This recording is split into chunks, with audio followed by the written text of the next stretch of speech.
L'email est arrivé alors que j'étais en pleine conversation avec nos partenaires japonais, finalisant un accord que j'avais entretenu pendant 11 putains de mois. Le genre d'accord qui aurait pu réaliser à lui seul notre 4e trimestre.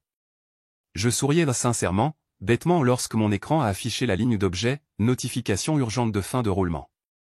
Je ne l'ai pas ouvert tout de suite. Je pensais qu'il s'agissait d'un phishing, d'une erreur ou peut-être d'un poisson d'avril mal exécuté en août.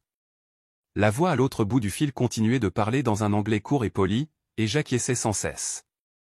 L'email est resté là comme un petit couteau silencieux attendant de se tordre. J'ai cliqué dessus pour l'ouvrir tout en me mettant en sourdine. C'était réel. 2 lignes du COO, Éric Dan, en raison d'un réalignement structurel, votre rôle est désormais redondant. Veuillez vider votre bureau avant 17 h aujourd'hui. Votre dernier chèque de paie sera déposé dans les 14 prochains jours ouvrables. Je l'ai regardé. Quelque chose sous ma peau est devenu froid. Ni en colère, ni triste, juste tranquille. Le genre de calme qui précède un coup de tonnerre. J'ai réactivé le son. Nous irons de l'avant avec les conditions de Tokyo. J'enverrai les documents d'ici la fin de la journée, dis-je avant de raccrocher. Il ne recevrait pas ces documents. Pas plus. Je suis entré dans la chambre de la dame, j'ai verrouillé la porte et je me suis regardé dans le miroir. Le reflet lui rendit son regard rouge à lèvres parfait, chemisier encore frais à cause de la vapeur matinale, expression illisible. Je n'ai pas pleuré. Je n'ai pas crié. J'ai juste pris mon téléphone, fait défiler jusqu'à un dossier chiffré appelé protocole Archange et appuyé une fois. Une roue de progression a tourné silencieusement. Pas d'alarme dramatique, pas de bruit de plantage, juste un arrêt général du système qui s'est répandu comme un brouillard sur tout ce qu'il pensait posséder. De retour à mon bureau, j'ai emballé lentement et soigneusement les choses qui comptaient.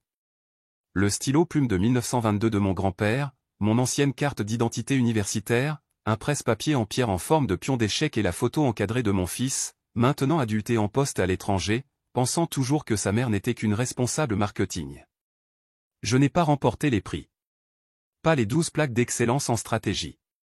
Pas le stupide cube de cristal gravé avec la fidélité est un leadership, parce que je n'étais plus fidèle.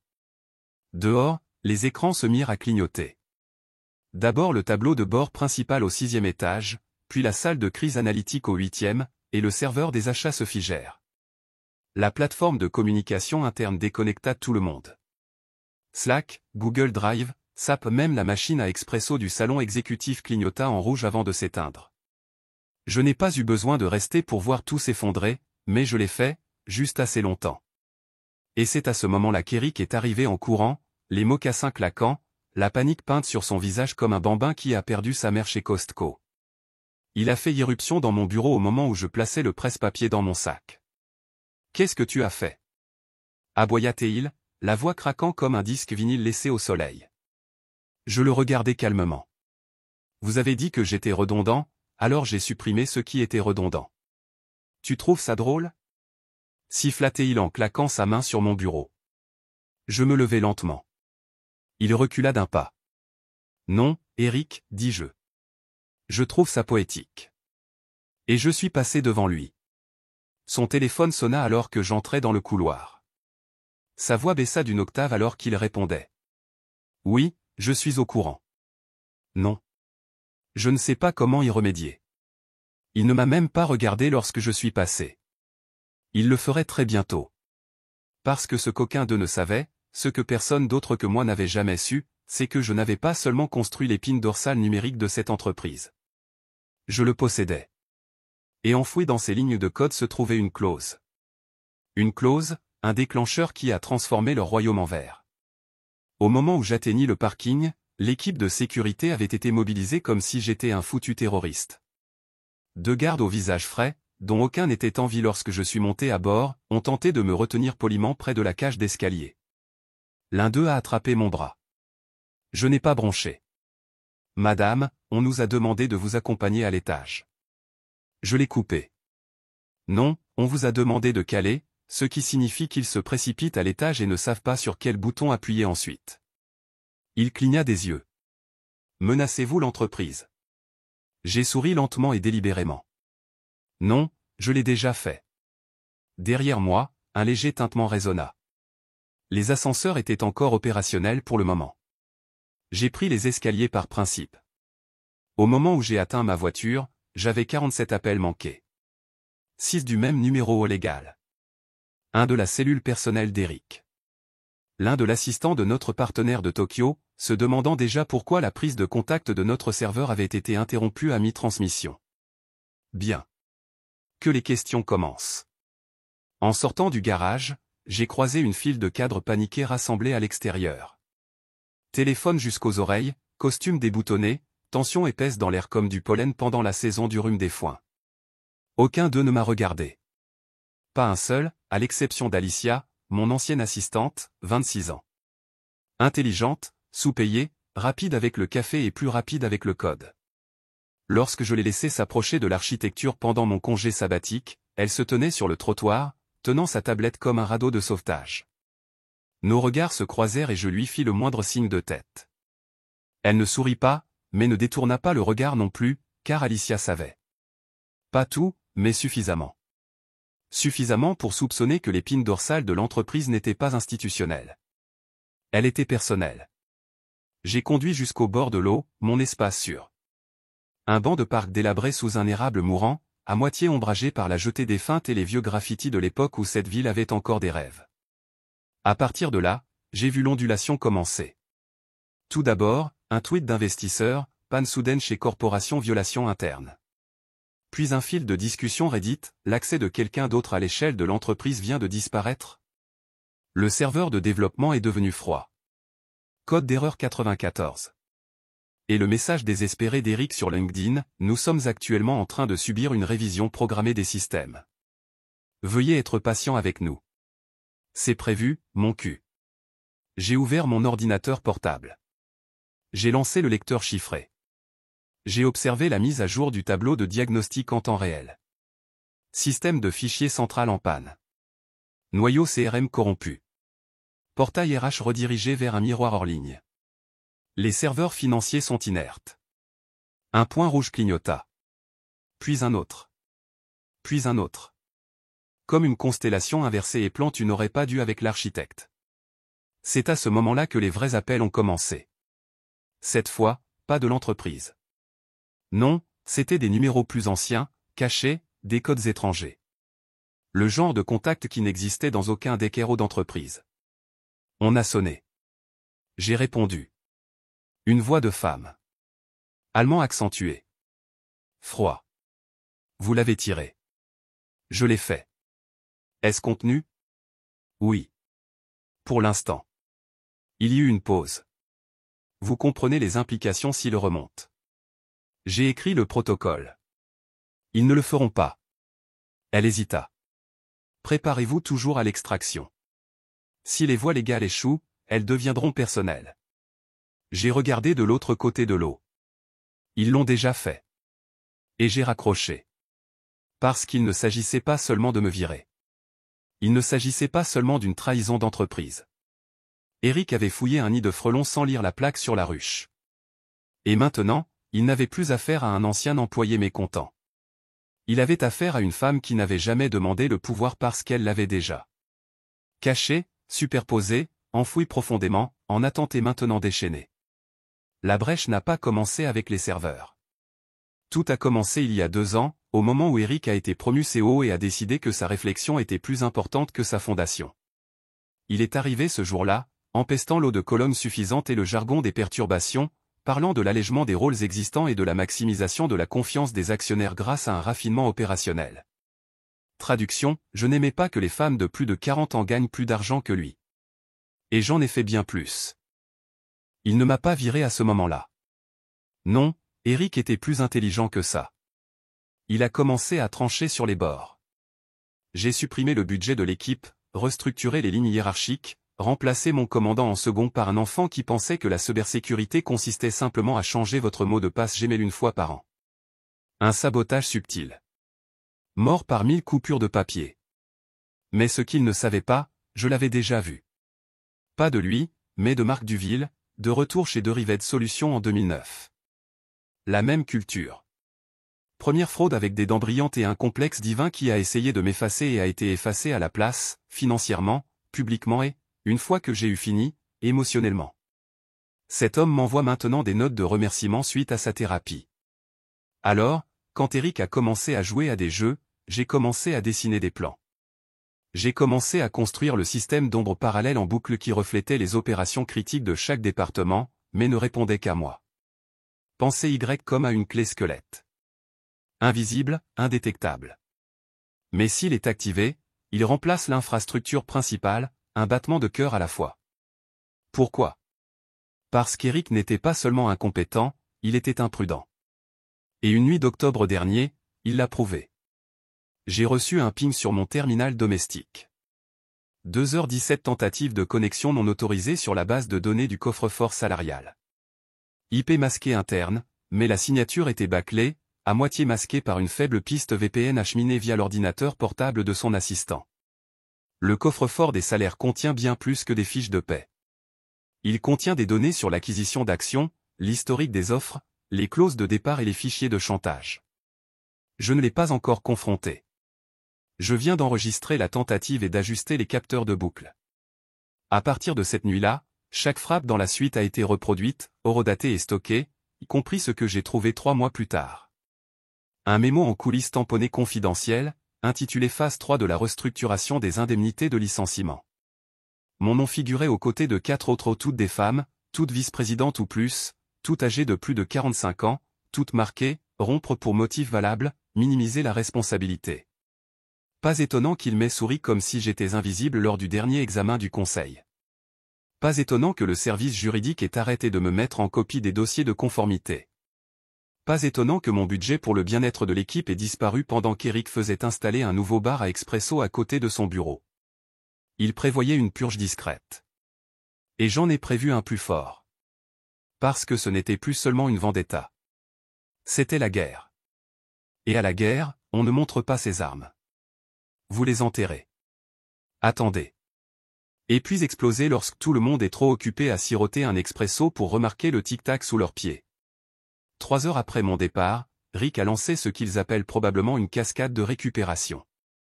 Je l'ai regardé se dérouler dans le confort d'un salon d'hôtel du centre-ville. 5 étoiles, bien sûr. Les avantages de l'entreprise sont toujours sur ma carte. Il n'avait pas encore révoqué mon accès. Encore un oubli. L'écran de l'autre côté du bar est passé d'un commentaire de football en sourdine à un téléscripteur d'actualité de dernière minute. Une importante entreprise technologique de la côte est touchée par une anomalie interne. Ces opérations sont gelées, selon des sources. J'ai siroté mon verre. Soigné. Pas de glace. Actualisation du flux de diagnostic. Ils avaient redémarré le serveur principal, ce qui a déclenché une boucle récursive dans la structure en miroir que j'avais construite. Une boucle qui simulait le succès tout en les nourrissant de déchets numériques. Sur le papier, tout semblait bien. Mais à l'intérieur, il y avait une multitude de faux points d'accès, de données d'écho et de pièges bacs à sable. Je les ai laissés chasser des fantômes. Pendant ce temps, Eric m'a appelé. Finalement, numéro bloqué. Amateur. J'ai répondu par le silence. Il a commencé à parler vite, trop vite. Je ne sais pas ce que vous pensez faire, mais c'est du sabotage d'entreprise. Vous risquez des poursuites judiciaires. Une peine de prison. Bon sang, nous pouvons encore résoudre ce problème. Julia, prénom, comme si nous étions amis. Vous avez vidé mon bureau, dis-je calmement. Maintenant, apaisez votre conscience. Je vous paierai personnellement. Annulez simplement ce que vous avez fait. Oh, Eric, dis-je presque gentiment. Vous pensez que c'est une question d'argent? Il fit une pause. Vous avez toujours pensé que c'était une question d'argent. C'est pourquoi vous ne comprendrez jamais à qui vous avez affaire. J'ai raccroché. C'est à ce moment-là que le message d'Alicia arriva. Juste une phrase. Il panique.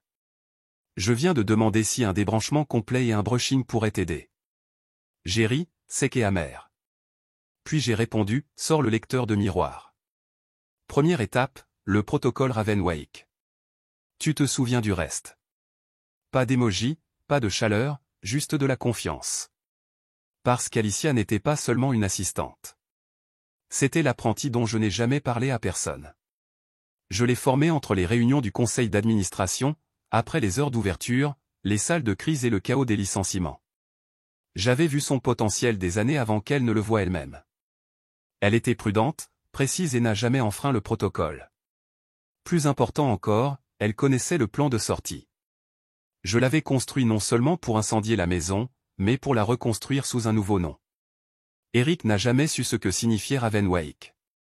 Ce mot n'est jamais apparu dans un seul journal de serveur, un mémo du conseil d'administration ou un glossaire informatique. Mais Alicia le savait, car derrière la boucle, derrière le coupe-circuit silencieux, derrière la mauvaise direction se trouvait l'héritage.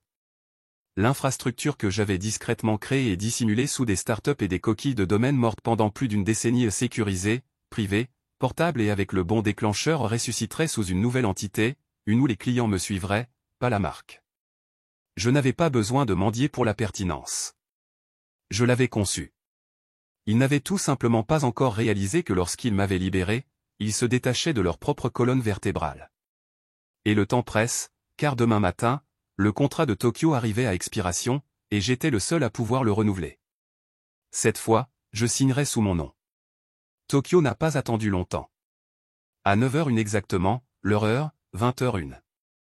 Le mien, j'ai reçu le message crypté via le canal secondaire que nous avions utilisé lors des troubles politiques de 21. Un seul mot, cassé. Réponse, pas cassé. Débranché. Intéressé. La réponse est arrivée 4 minutes plus tard, jointe à un PDF ou une lettre d'intention, directe, non filtrée, qui m'était adressée. Ils n'étaient pas mariés à mon ancienne entreprise. Ils étaient mariés à mon cerveau, à mon architecture, à mon système de sécurité qui leur permettait de fonctionner pendant les typhons alors que tous les autres fournisseurs s'effondraient. Ils proposaient désormais de modifier la totalité du contrat. Pas d'intermédiaire, pas d'Eric, pas de retard. J'ai fermé le dossier. À ce moment-là, installez-vous. Mes mains n'ont pas tremblé, mais mon cœur a fait cet étrange embardé qu'il faisait juste avant les présentations qui décidaient si nous allions payer les salaires ou fermer la moitié d'un continent. Ce n'était pas un soulagement. C'était l'arrivée. Alicia a appelé 30 minutes plus tard. Ligne brûlante, voix tendue mais maîtrisée. Il est enfermé dans le coffre-fort informatique, a-t-elle déclaré, criant sur la façon dont vous avez détourné l'âme de l'entreprise. Eagle essaie de rédiger un arbitrage d'urgence, mais ils ne peuvent même pas accéder au serveur de modèle. Je me suis adossé à mon siège. Parfait. Lancement de la phase 2. Elle hésita. Julia, ça va tout brûler. Les archives internes, les dossiers du conseil d'administration, et même mon propre passé. Je sais, ai-je dit, parce qu'il devait être propre, intouchable. Si même un fragment de mon système était réintroduit dans leur écosystème, il revendiquerait une propriété intellectuelle partielle. Entraînez-moi dans Quartz jusqu'à ce que mes cheveux deviennent blancs et que mon héritage se transforme en exposition via Z. La phase 2 n'a donc pas seulement détruit le pont. Il a coulé ce foutu continent derrière lui. Alicia a entré les commandes d'échecs. J'ai entendu son souffle se couper alors qu'elle atteignait la dernière ligne, la séquence Ravenwake SOW en exécute 5. Boum. Pas une explosion, mais un rasoir. Ma signature a disparu de chaque journal de construction, de chaque chaîne de validation, de chaque autorisation d'accès. De la plaque numérique à l'extérieur du laboratoire d'innovation qui portait autrefois mon nom, elle a clignoté, bégayé, puis est redevenue anonyme. Au sein de l'entreprise, la panique s'est transformée en chagrin. Parce qu'ils n'étaient plus simplement enfermés dehors, ils étaient amputés. J'ai rouvert mon ordinateur portable, saisi le côté Ravenwake, propre, parfait, pleinement opérationnel. En moins d'une heure, 3 autres messages sont arrivés, un d'une entreprise aérospatiale berlinoise, un d'un groupe fintech scandinave, un d'une agence de Washington qui n'existait pas officiellement. Tous posent des versions de la même question, acceptez-vous de nouveaux contrats sous le nouveau parapluie? J'ai souri. Parapluie, comme c'est poétique. C'est ce que j'avais été pendant 22 ans, protégeant les idiots des tempêtes qu'ils ne comprenaient pas. Maintenant, j'étais la tempête. Et je venais juste de commencer à pleuvoir. À minuit, la page d'accueil de l'ancienne entreprise était réduite à un écran de démarrage statique avec des excuses typographiques. Nous rencontrons des problèmes techniques sans précédent. Veuillez revenir plus tard. Cet orthographe m'a tout dit. Eric l'écrivait lui-même et il se démêlait. Je savais à quel point il allait s'enliser. j'avais eu des aperçus lorsque les investisseurs avaient insisté trop fort pendant le tic dans son œil droit, la façon dont sa mâchoire s'était bloquée alors qu'il ne connaissait pas la réponse et n'avait personne à jeter sous le bus. Une fois, je l'avais sauvé en pleine conférence avec une excuse technique bien placée et une fausse démo. Il m'a ensuite acheté une bouteille de vin comme si j'étais une babysitter qui gardait son secret. Désormais, il ne restait plus personne pour le tenir en laisse. À minuit 22, j'ai reçu un message vidéo privé de sa femme. Pas un appel. Un message vidéo. Je ne l'ai presque pas ouvert, mais la curiosité a toujours été mon défaut. Elle était assise dans leur cuisine, à moitié éclairée par l'horloge du four. Maquillage sans maquillage, pas de vernis, juste l'épuisement brillant d'une femme qui a vécu avec un homme qui s'est défait derrière des portes closes bien avant que le public ne s'en aperçoive. Julia, dit-elle, la voix basse, les yeux lourds. Je ne sais pas ce qu'il a fait, mais il n'arrête pas de prononcer ton nom comme si c'était une malédiction ou un aveu. Elle regarda hors écran, puis revint vers la caméra. Je sais que cela ne veut plus rien dire pour toi maintenant, mais tu n'avais pas tort à propos de lui, de tout ça. Elle termina par un silence. Pas de plaidoyer, pas de défense, il suffit de se rendre. Et je ne me suis pas senti justifié. Je n'ai rien ressenti car l'échiquier était déjà brûlé. Pas de pion, pas de roi, juste descendre. Au matin, la moitié de mes anciens clients m'avaient contacté par des canaux détournés. Non pas pour savoir ce qui s'était passé, mais pour demander une place à ma table. L'accord de Tokyo était conclu. Je l'ai signé en utilisant ma nouvelle LLC, Ashwick System, un nom né du feu, déposé il y a des mois. Tranquillement, car voici la partie que personne n'a jamais comprise. Alors qu'il m'appelait licencié, j'étais occupé à préparer la succession, pas seulement la survie, l'évolution. Alicia avait déployé l'équipe squelette, 2 anciens analystes de l'ATA que j'avais débauchés sur une liste de licenciements internes, une entrepreneur légale qui nous a déjà poursuivis en justice et m'a respecté plus que sa propre entreprise, et un architecte système de Toronto qui avait été mis au ban pour avoir refusé de vendre les données des utilisateurs sous la table. Nous n'étions personne et ensemble intouchables.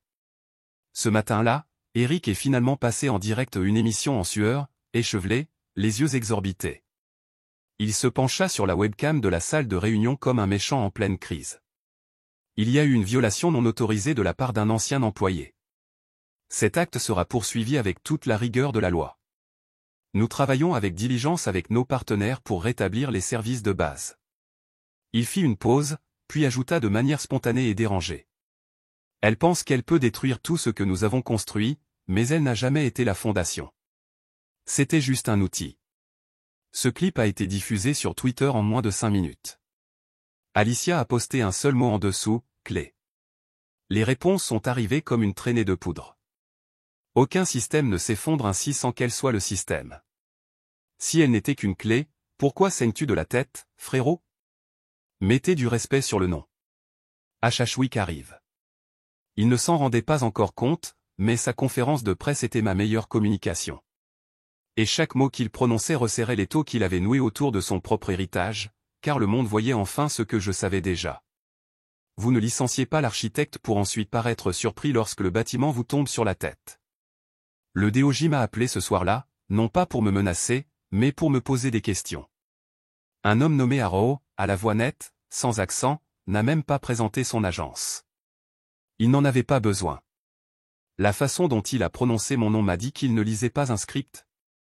Nous sommes conscients d'une potentielle erreur de classification de la propriété intellectuelle, a-t-il déclaré. Êtes-vous prêt à confirmer que l'architecture du système était uniquement votre conception? Chaque ligne, répondis-je, et chaque contournement. C'est pourquoi votre assignation à comparaître rebondira sur leur service juridique comme une balle de tennis dans un ouragan. Il resta silencieux pendant une seconde. J'ai entendu un film plus léger en arrière-plan. Ensuite, seriez-vous ouvert au conseil? J'ai souri, non pas par arrogance, mais parce que je pouvais enfin sentir le changement. Pendant 2 décennies, j'avais construit des forteresses pour d'autres hommes. Maintenant, on me demandait de leur apprendre à démolir les leurs. Je n'ai pas dit oui. Je n'ai pas dit non. J'ai simplement dit, envoyez vos questions par écrit. Mon nouvel avocat préfère que cela se fasse. Puis j'ai raccroché. Alicia m'a envoyé un message. Il a essayé de réembaucher toute votre équipe. Il a proposé le double à tout le monde. Aucun preneur. Je n'ai pas été surpris. Ils en avaient trop vu au pas seulement d'Eric, mais aussi de moi qui restais éveillé après minuit, retravaillant des plans de déploiement ratés, lissant les idioties du département, protégeant les stagiaires des représailles des RH tout en continuant à coder le travail back-end à 4 heures du matin. Ils ne m'ont pas suivi parce que j'ai payé plus cher.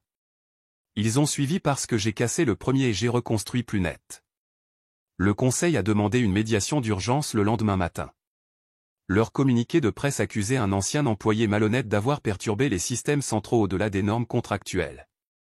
Et pourtant, ils n'ont jamais utilisé mon nom car l'utiliser aurait été un aveu que j'en avais un qui valait la peine d'être craint. Pourtant, cela n'a pas arrêté la spirale. Tout d'abord, une fuite a frappé la presse. Capture d'écran de notes internes montrant le projet d'Eric de supprimer tout poste de leadership féminin non essentiel de plus de 45 ans d'ici le 3e trimestre. L'expression qu'il a utilisée était disparition des voix héritées. Ce titre a pris feu. Les voix héritées ne vont pas tranquillement tendance pendant 48 heures consécutives. Ce n'est pas moi qui ai écrit l'éditorial. Quelqu'un d'autre l'a fait. Un ancien entrepreneur de dev OPS. Il a raconté au monde entier comment j'avais un jour détourné une attaque DDoS lors des funérailles de mon père, une main sur mon ordinateur portable et l'autre tenant mes fils. Ils appelaient ça un mythe. Ce n'était pas le cas. Je n'avais pas pleuré ce jour-là. Je n'avais pas mangé. Je ne l'avais dit à personne. J'ai juste réparé ce que personne d'autre n'avait pu faire. Maintenant, le monde le savait. Et Eric ? Il a disparu. 2 jours plus tard, la société a publié une annonce. À compter d'aujourd'hui, notre CEO prendra un congé pour une durée indéterminée. Pas même une démission, juste une absence. Cette même heure, Alicia m'a envoyé une photo. La plaque signalétique en laiton de la porte de son bureau jetée, fissurée, maculée de ce qui ressemblait à du café. Légende, il est parti avant l'arrivée du nettoyeur. Je suppose que même lui savait que c'était fini. Je n'ai pas répondu, car j'étais alors en train de surveiller Ashwick System embarquer son 5e client en 12 heures, et Tokyo venait de lui verser une provision à 7 chiffres. Pas de bureau. Pas de frais généraux. Aucune autorisation. Juste moi. L'empire qu'ils n'ont jamais vu venir, car il ne portait pas de costume, ne souriait pas lors des réunions et ne jouait pas gentiment lors des brunchs de réseautage. Il portait des cicatrices, du silence et du code. La première demande de presse est arrivée à 3h14. Un journaliste de Wired qui admirait ma résilience et souhaitait faire un profil. Je l'ai supprimé. Puis sont arrivés Forbes, Bloomberg, TechCrunch, tous posant la même question, est-ce que j'aimerais partager ma version de l'histoire ? Il n'y avait aucun côté. Il y avait une vérité. Puis il y a eu l'épave. L'empire d'Eric ne s'est pas effondré dans un incendie. Il a pourri tranquillement comme les choses meurent quand plus personne n'y croit. Leur prochaine conférence téléphonique sur les résultats a été reportée à 2 reprises. Le stock a gelé, puis a chuté. Les clients ont fui comme des rats hors d'une feuille de calcul en train de se noyer. Pendant ce temps, Ashwick n'a pas fait de publicité, n'a pas recruté, n'a pas lancé. Nous venons de répondre au téléphone. Parce que la réputation voyage plus vite que le marketing ne le pourrait. Le mien n'était plus chuchoté dans les couloirs ni enterré dans les notes de bas de page. Cela résonnait dans chaque rapport d'accident qu'il ne pouvait pas déchiffrer. Dans chaque contrat qui réapparaissait avec ma signature au lieu de la leur. Dans chaque nous préférons la suivre plutôt que de reconstruire avec vous. J'ai donné à Alicia le choix de devenir public, titre de CTO, tous droits. Elle a refusé. Laissez-les deviner qui a construit le back-end, a-t-elle déclaré. Le mystère se vend mieux de toute façon. Fille intelligente. Tokyo nous a envoyé une boîte de stylos gravés. Lynn a envoyé une bouteille de vin si vieille que le bouchon s'est effondré lorsque nous l'avons ouvert. Washington n'a rien envoyé. Mais 2 semaines plus tard, un contrat de cyber-résilience de haute approbation a atterri dans notre boîte de réception sans processus d'appel d'offres, juste les coordonnées, le budget et une clause de non-divulgation plus longue qu'un roman russe. Nous l'avons pris. Puis un matin, mon fils a appelé depuis le chat vidéo de la base. Il m'a regardé un instant, puis a dit « Maman, tu es à nouveau à la mode. » J'ai ri. Est-ce que je suis enfin cool ? Il secoua la tête. Non, c'est juste terrifiant. Nous avons parlé de rien, de tout. Il m'a demandé si j'étais heureux. J'ai dit, je ne sais pas encore, Mais je ne suis plus en colère. Et c'était nouveau. C'était suffisant. Lorsque nous avons raccroché, je me suis dirigé vers le toit-terrasse du brownstone sur lequel je venais de fermer. Pas d'hypothèque, pas de condition, juste la mienne. Le vent soufflait de la ville comme des applaudissements sans les mains. En bas, le monde bouillonnait. Poursuite, pivot, réinvention. Eric a finalement refait surface. Nouveau titre, nouveau costume, ville différente. Mais la tâche le suivait. Parce que même s'il aurait pu enterrer le scandale sous les NDA et les primes de silence, il n'a jamais pu enterrer le seul fait qui le hantait. Il n'a pas été déjoué par un rival. Il a survécu à celui qui était redondant. Et moi, je ne suis pas simplement reparti avec la vengeance. Je suis reparti avec le plan, les clés, le royaume et aucune intention de laisser quelqu'un d'autre tenir la porte.